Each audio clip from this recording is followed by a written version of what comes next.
The night sky over Earth changed forever on March 15th, 2247. It started as a normal Tuesday evening. People were eating dinner with their families. Children were doing homework. Workers were coming home after long shifts. Nobody knew that in the next few hours, everything they believed about the universe would be destroyed. Admiral Daniel Harper was drinking coffee on the bridge of the USS Defiance when the alarms began screaming. He was a tall man with gray hair and tired eyes. He had served in the Space Force for 32 years, but nothing in his training had prepared him for what appeared on the screens. "Sir, we have multiple contacts emerging from some kind of hole in space," said Lieutenant Amy Grant, her voice shaking. 17 vessels. They are huge. Each one is at least 10 times the size of our largest ship. Daniel set down his coffee cup and walked slowly to the main viewing screen. The ships were like nothing he had ever seen. Some looked like giant crystals floating in the darkness. Others were shaped like sea creatures from Earth's deepest oceans. One of them glowed with a soft purple light that seemed to pulse like a heartbeat. "Get me a line to Earth Command," Daniel said quietly. "And someone wake up the president." 6,000 miles below, in a small house in Virginia, Katie Morrison was reading a book when her phone rang. She was 53 years old, with short brown hair and the kind of face that looked friendly until you made her angry. She had been President of the United States for 3 years, but she had also served as Secretary of State and knew how to handle a crisis. "Madam President," said the voice on the phone, "we need you at the White House immediately. Something has happened." 20 minutes later, Katie stood in the underground situation room with her most trusted advisors. General Nathan Cole was there, a big man with a shaved head who had fought in 4 wars. Secretary of Defense Lisa Brennan sat beside him, her face pale as she watched the footage from space. Dr. Paul Martinez, the chief science officer, was typing rapidly on his tablet, trying to make sense of the readings. "They're not attacking," Paul said, almost to himself. "They're just waiting." Then the message came. It did not come through normal channels. It simply appeared, playing on every television, every phone, every computer on Earth at the same time. The being that spoke was made of living crystal. Its body shifted and changed colors as it talked, and its voice sounded like wind blowing through a cave. "People of Earth," it said, "I am Vextorian, Speaker for the Galactic Council. You have been observed for many of your centuries. We have watched you grow from simple creatures into a species capable of traveling between stars. This achievement brings you to our attention." Katie felt her stomach turn cold. She had always believed other life existed somewhere in the universe, but she had imagined first contact would be different. She had imagined scientists shaking hands with friendly aliens. Not this. Not warships blocking out the stars. "The Galactic Council is an alliance of 12 great civilizations," Vextorian continued. "We have ruled this part of the galaxy for 40,000 years. We bring order to chaos. We bring peace to war. And we bring purpose to the young species we discover."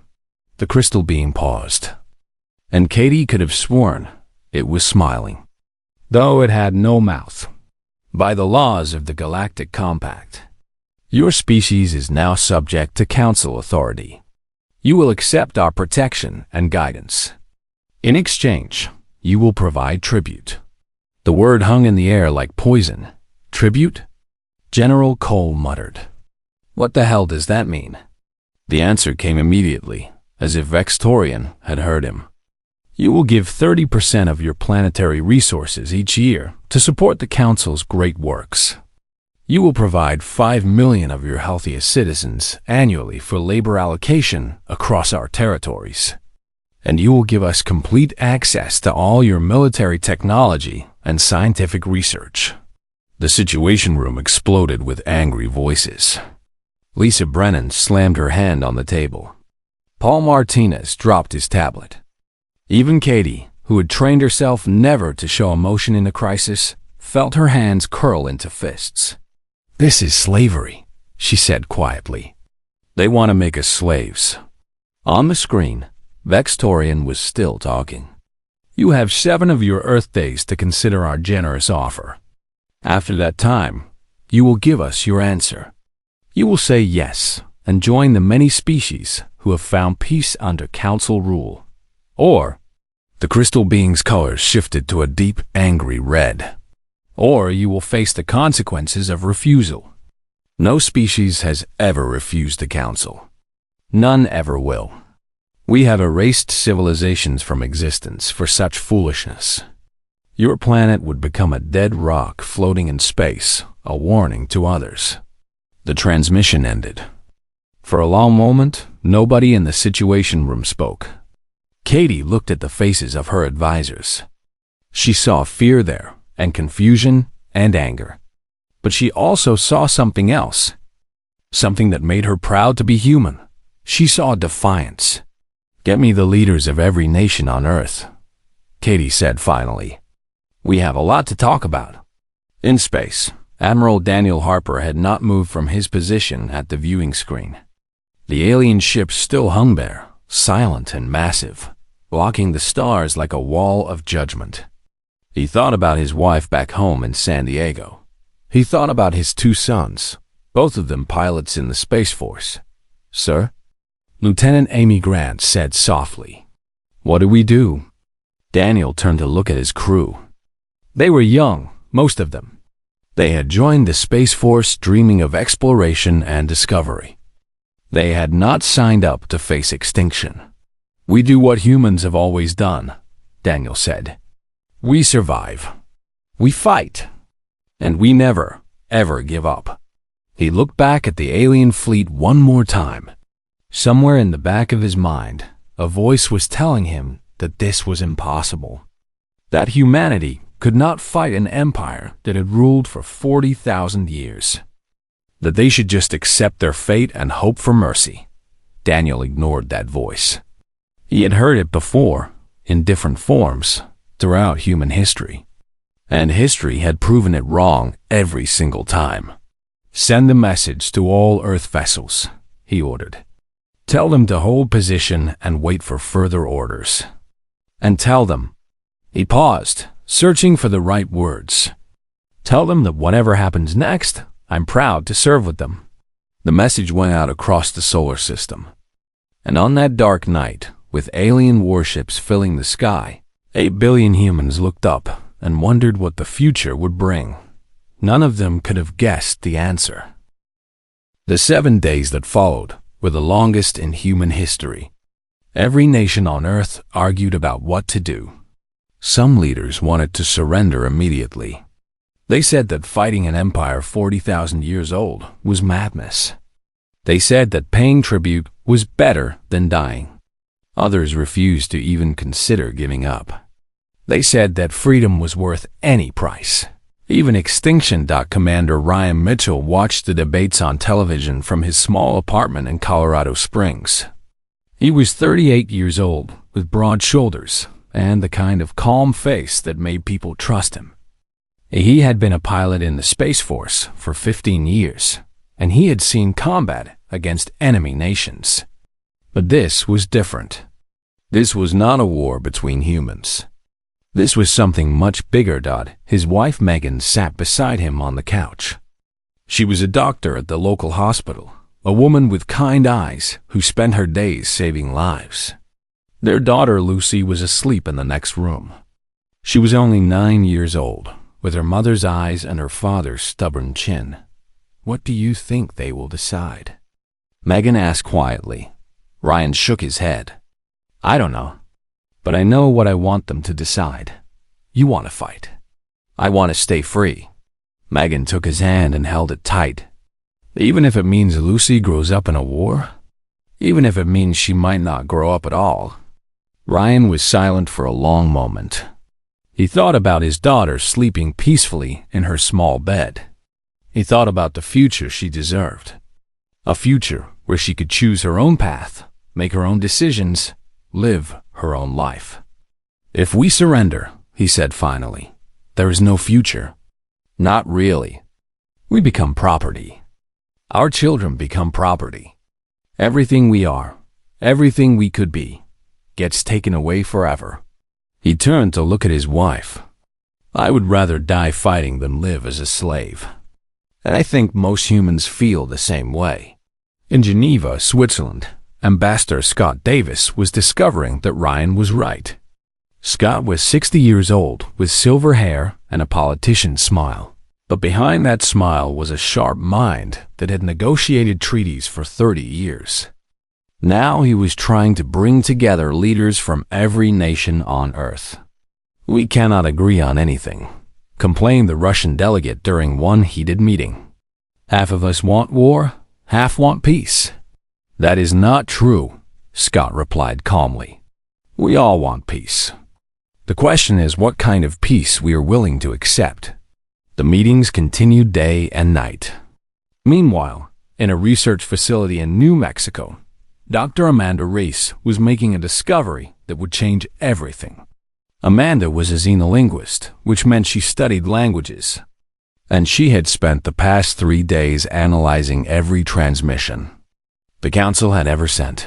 Amanda was 35 years old, with dark hair and glasses that she constantly pushed up her nose when she was thinking hard.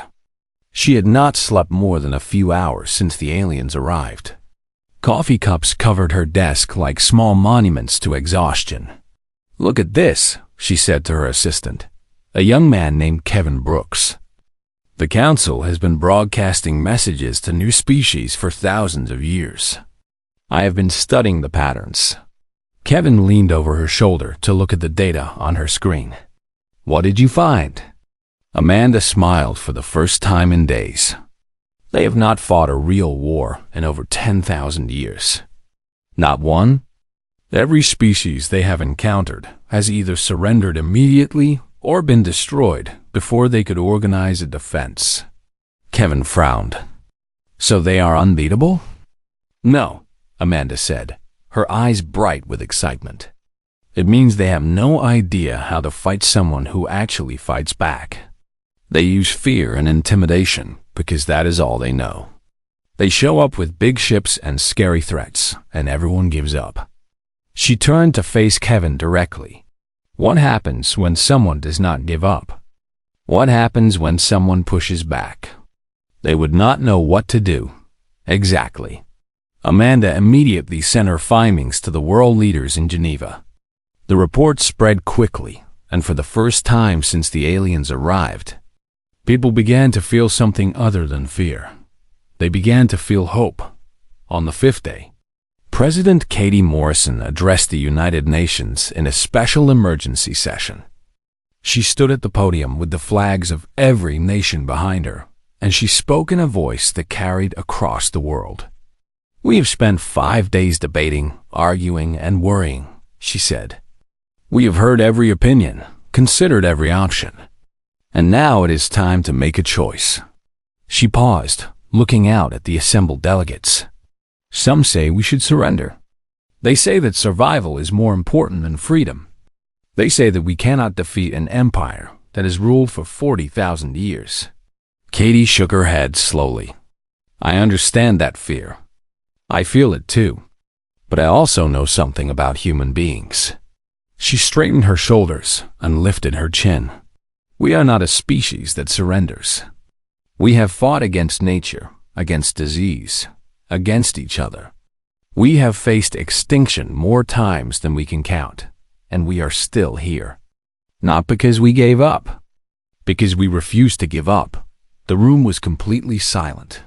These aliens expect us to bow down. They expect us to accept our chains and say thank you for the privilege. But they do not know us. They do not understand what we are capable of when we stand together. Katie looked directly into the cameras, speaking now to every human being watching around the world.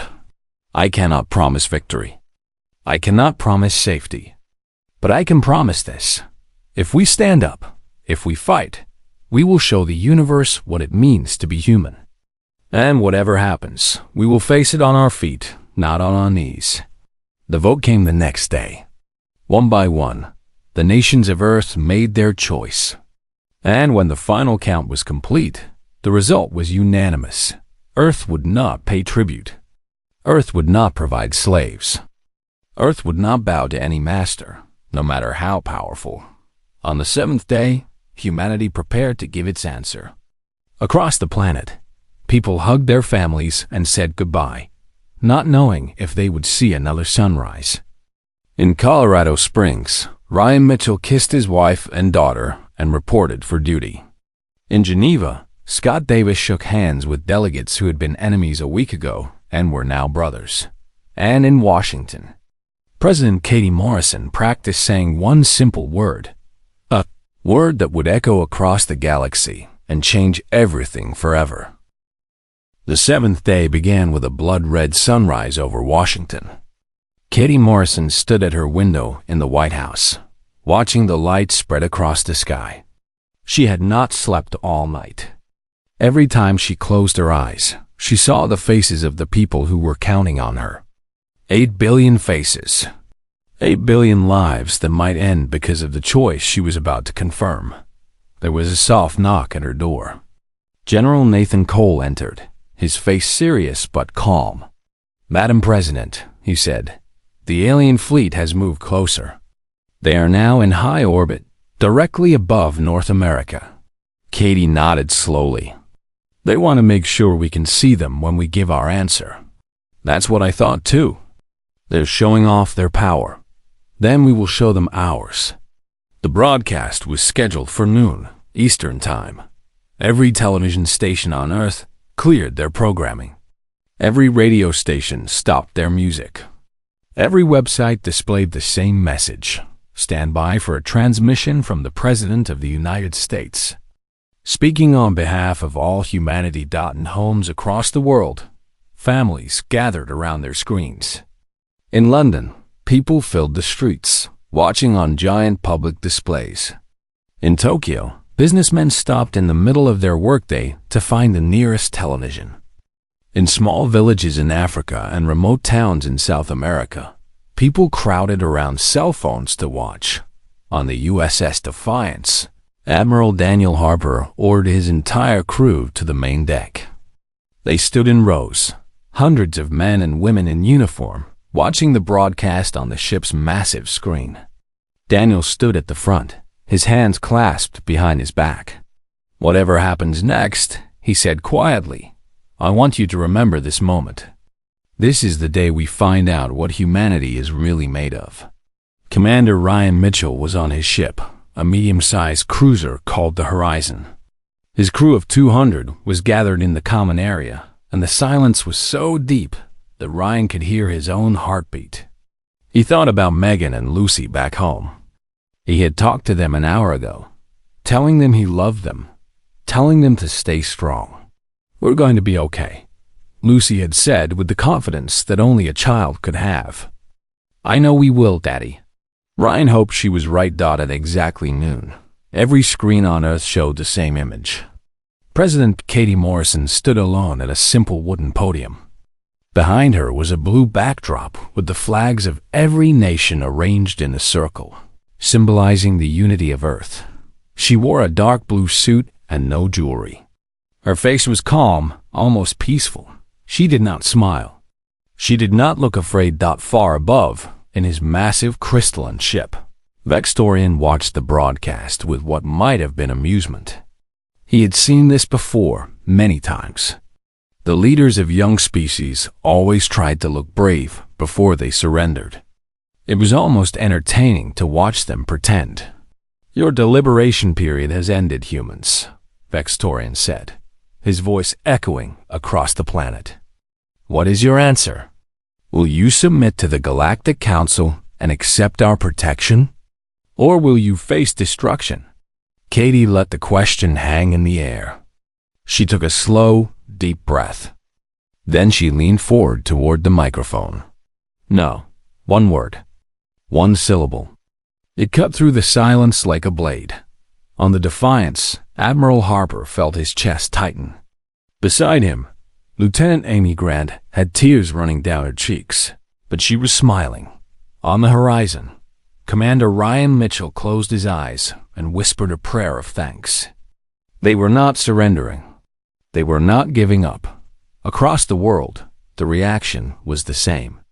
In coffee shops and living rooms, in factories and offices, in schools and hospitals, people heard that single word and felt something awaken inside them. Some cheered. Some cried. Some simply stood in stunned silence, trying to understand what it meant. It meant war. It meant possible extinction. But it also meant something else. It meant they were still free. Vextorians. Crystalline form flickered with colors that no human had ever seen. It took him several seconds to respond, and when he did, his voice had changed. The smooth confidence was gone, replaced by something that sounded almost like confusion. You. Refuse?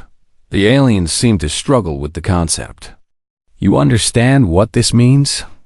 We will reduce your cities to ash. Your species will be erased from history. You will become an example to others who might consider such foolishness. Katie did not move. Her voice remained steady, almost conversational. Then, you had better bring more ships. The transmission continued for another few minutes, with Vextorian making increasingly angry threats. But Katie simply stood there, unmoved, unafraid. Finally, she spoke again. You asked for our answer, and we gave it. We will not be your slaves. We will not surrender our freedom. If you want to destroy us, go ahead and try. She paused, and for the first time, a small smile appeared on her face. But I should warn you about something. What is that? Vextorian demanded. Humans are very, very good at war. We have been fighting each other for thousands of years. We have survived ice ages and plagues and disasters that should have killed us all. Katie's smile grew wider. You think you can scare us with big ships and loud threats? We were born scared. We just learned how to fight through it. She straightened up and looked directly into the camera. So come ahead if you want. Bring your fleet and your weapons and your 40,000 years of experience. We will be waiting. And when you arrive, you will discover something that no species has ever taught you. And what is that? Vextorian asked, his voice now carrying a hint of uncertainty. Katie Morrison, President of the United States, speaking for all of humanity, gave her final answer, what it feels like to lose. The broadcast ended. The screens went dark. And across the planet, humanity began to prepare for the fight of its existence. In the hours that followed, the alien fleet did not move. Vextorian was silent. For the first time in 10,000 years, the Galactic Council did not know what to do next. They had never been told no before, and they had no idea how to respond to a species that was not afraid to die. The Galactic Council expected the war to last 3 days. They had the numbers, the technology, and thousands of years of experience. Humanity had none of these things. What the Council did not understand was that humans had something far more dangerous. They had nothing left to lose. The first attack came 2 weeks after Katie's broadcast. Vextorian's fleet descended on Earth's major cities, expecting quick surrender once the bombs started falling. Instead, they found a planet that had been preparing for exactly this moment. Admiral Daniel Harper led the first human counterattack. His fleet was small, just 43 ships against the Council's 17 warships. But human ships carried weapons that the aliens had never encountered before. Fire nuclear missiles, full spread, Daniel ordered calmly. Lieutenant Amy Grant hesitated for just a moment. Sir, those weapons, they will kill a lot of aliens. Daniel nodded. That's the idea. The Council species had abandoned nuclear weapons thousands of years ago. They considered such weapons primitive and barbaric. They had never developed defenses against them because they never imagined they would face them again. The first 3 Council ships disappeared in blinding white light. The explosions could be seen from Earth's surface, new stars burning briefly in the daylight sky. Humans around the world watched in amazement as the impossible happened. The aliens could be heard, but victory did not come quickly. The Council recovered from their shock and began fighting back with terrible force.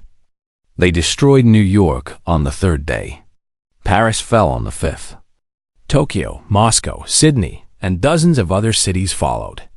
Millions of humans died in the first month alone. Still, humanity refused to surrender. Commander Ryan Mitchell became one of the war's greatest heroes during the Battle of the Atlantic. His ship, the Horizon, was badly damaged and losing power. A Council destroyer was closing in for the kill. Any sensible commander would have retreated or surrendered. Ryan did neither. "All hands, prepare for close combat," he announced over the intercom. "We are going to ram that destroyer and take it down with us." His crew did not hesitate. They trusted their commander, and they were ready to die for their planet. The Horizon accelerated toward the massive alien ship, alarms screaming, hull breaking apart. At the last moment, Ryan fired every weapon his ship had directly into the destroyer's engine section. Both ships exploded. But somehow, impossibly, Ryan and 37 members of his crew survived in the wreckage. They were rescued 2 days later, and Ryan was promoted to captain. "You are either the bravest or the stupidest man I have ever met," Admiral Harper told him when they met in person. Ryan smiled through his bandages. "Can I be both?" The war continued for years. The Council controlled Earth's skies, but they could not control Earth's surface. General Nathan Cole organized resistance cells in every country. Humans learned to fight in ways the aliens could not understand. They used tunnels and caves. They launched attacks at night. They turned every city into a maze of traps and ambush. Dr. Amanda Reyes continued her work studying the enemy. She learned their languages, their codes, their secrets. Her team cracked the Council's communication system, allowing human forces to predict attacks before they happened. This single achievement saved millions of lives. "They think we are stupid animals," Amanda told her team one night. "They do not realize that we have been solving problems for our entire existence. This is just another problem." The turning point came in year 6 of the war. An engineer named Christina Walsh was examining a crashed Council ship in the deserts of Nevada. Christina was 28 years old with red hair and grease-stained hands. She had been fascinated by machines since she was a little girl, and now she was trying to understand the most advanced technology in the galaxy. "I think I figured it out," she said one morning, staring at a piece of alien equipment. "This is how they travel faster than light." Within a year, humanity had built its own faster-than-light engines. Suddenly, Earth was no longer trapped. Human ships could go anywhere, strike anywhere, escape anywhere. The war changed completely. In year 8, Captain Ryan Mitchell led the attack that freed the Varax homeworld. The Varax were a species of insect-like creatures who had been enslaved by the Council for 300 years. When human ships appeared in their sky, the Varax did not know what to think. "We come from Earth," Ryan broadcast to the confused aliens. "We are fighting the Council, and we could use some help." The Varax joined humanity's cause that same day. They were followed by the Thelians, a species of telepathic beings who had been waiting centuries for someone to challenge their masters.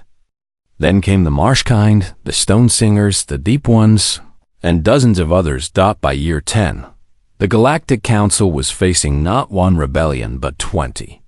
Species that had been silent for thousands of years suddenly found their voice. And leading them all was humanity, the species that had dared to say no. Captain Tyler Brooks died in year 11, crashing his damaged fighter into the Council's command carrier. He was 24 years old and had been fighting since he was 18. His last transmission became famous across the galaxy. "Tell my mom I love her," he said calmly as his ship accelerated toward the enemy flagship. and tell the Council. Earth says hello. The explosion destroyed the carrier and killed Admiral Vextorian, second in command. It also destroyed any remaining hope the Council had of winning. 1 month later, the Council requested peace talks. General Nathan Cole, now old and gray and tired but still standing, smiled when he heard the news. Took them long enough, he said. Katie Morrison, who had led humanity through 11 years of war without ever backing down, prepared to meet her enemies face to face, thought it was time to end this. The Treaty of Luna was signed on the exact spot where Vextorian had first demanded humanity's surrender 11 years earlier. The Great Observation Dome on Luna Station had been rebuilt after the war, and now it served as a meeting place for something that would have been unimaginable a decade ago: the defeat of the Galactic Council. Admiral Daniel Harper stood at the front of the human delegation, his uniform decorated with medals from 100 battles. He was 70 years old now, his hair completely white, but his eyes were still shot and his back was still straight. Beside him stood President Katie Morrison, who had somehow survived assassination attempts, bombing raids, and the stress of leading humanity through its darkest hours. She looked tired. They all looked tired, but they also looked proud. Representatives from 23 newly freed worlds filled the observation dome. The Varax delegation clicked their mandibles nervously. The Thelians stood in perfect silence, their telepathic minds humming with emotions they did not fully understand. The marsh kind swayed gently, their bioluminescent bodies glowing with soft blue light, and at the center of it all, standing alone like a fading ghost, was Vextorian. The crystalline being had lost much of his brightness over the past year. His colors were dull now, his movements slow and uncertain. He had watched his empire crumble, his fleet destroyed, his people humiliated by a species they had considered primitive animals. The Galactic Council accepts humanity's terms, Vextorian said, his voice barely above a whisper. We will pay reparations to all species we have wronged. We will dismantle the tribute system immediately. We will recognize the sovereignty of all sentient beings within our former territories. Katie stepped forward. The room fell silent. Every eye and sensor and organ of perception focused on the human woman who had changed the galaxy with a single word. We do not want your tribute, she said quietly. We did not fight this war to become what you were. We did not sacrifice millions of lives to build a new empire. Vextorian's form flickered with confusion. Then, what do you want? Katie looked around the room at the assembled species.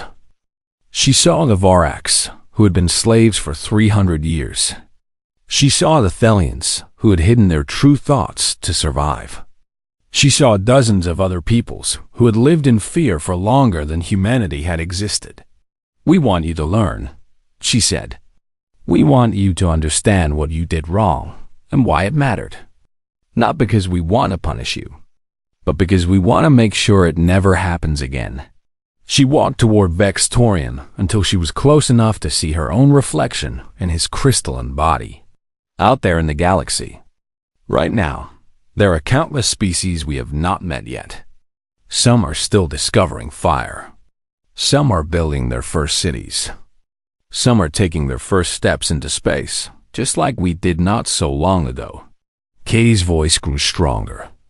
And when you find them, when anyone finds them, you will remember what happened here. You will remember what one small blue planet taught you. And what lesson is that? Vextorian asked. Katie smiled, and it was not a cruel smile or a triumphant smile. It was the smile of a teacher who hopes her student finally understands. Freedom is not given.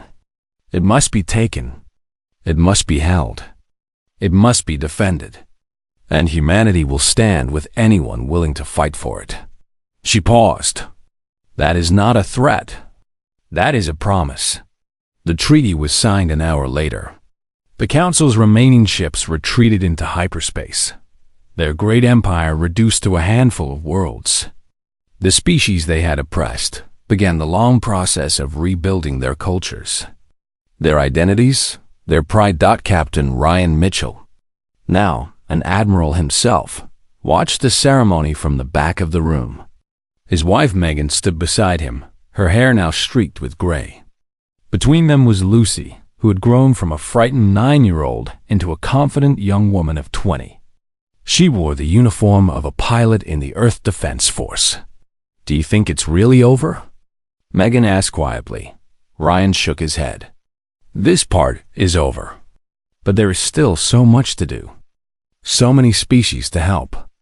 So many wrongs to make right." Lucy looked at her parents with the same determination that Ryan had seen in his own reflection years ago. "Then we better get started." In the months that followed, humanity took its place among the stars. They did not build an empire. They did not demand tribute or slaves. Instead, they created something new. An alliance of free peoples. A coalition of the willing. A promise that no species would ever have to face tyranny alone. Dr. Amanda Reyes became the first human ambassador to the Thelian homeworld. She spent her days learning new languages and building bridges between cultures that had never spoken before. She often thought about those early days after the aliens arrived, when everyone was so afraid. "We were lucky," she told a group of young diplomats one evening. "We were lucky that we did not give up. Lucky that we found each other. Lucky that we discovered what we were truly capable of." General Nathan Cole retired to a small farm in Kansas, where he grew vegetables and watched the stars at night. He never gave interviews, never wrote memoirs. When reporters asked him about his role in the war, he would just smile and say that he had done his job. Nothing more. President Katie Morrison served 2 more terms before stepping down. In her final address to the world, she spoke about the future with hope and caution. "We have proven that we can stand against darkness," she said. "Now we must prove that we can build something better. That is the harder task. That is the work of generations." And across the galaxy, on 1,000 different worlds, beings of every shape and size looked up at the stars and thought about the strange little species from the small blue planet. The species that had refused to bow. The species that had said no. They called humans many things. Warriors, liberators, troublemakers. But the name that stuck, the name that would echo through galactic history for eons to come, was simple. They called them the ones who would not kneel. And in the end, that made all the difference.